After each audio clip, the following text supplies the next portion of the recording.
Black soldier ফ্লাইকে কী ধরনের খাবার দেওয়া হয় বা কী ধরনের খাবার দেওয়া যায় সেটি আপনারা দেখতে পারতেছেন।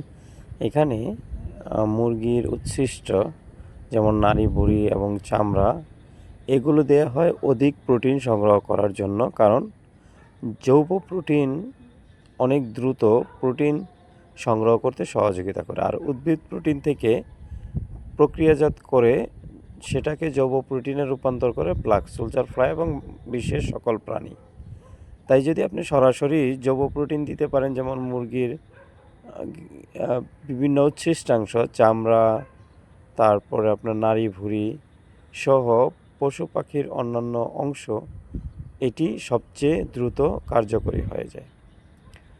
আর দেখুন এখানে কি পরিমাণ লার্ভা এবং পিউপা দ্রুত বড় হয়ে গেছে। এখানে যা সাধারণত 2-3টা কালচারের বা 2-3টা হ্যাচিংয়ের লার্ভা এখানে দেওয়া হয়েছে, যেখান থেকে কিছু পিউপা হয়ে গেছে, কিছু লার্ভা এবং ছোট ছোট কিছু লার্ভাও রয়ে গেছে বা প্রি লার্ভা যেটা আছে। আর এই সব কিছুকে আমরা যে খাবারটা দিই সেটা হলো মুরগির নাড়ি ভুঁড়ি, এবং অনেক সময় সবজিগুলোকে ভালো করে পেস্ট করে তারপরে দিলে সবচেয়ে ভালো হয়। তো আনাম সবজি দিলেও সেটা কার্যকরী হয়ে যায়।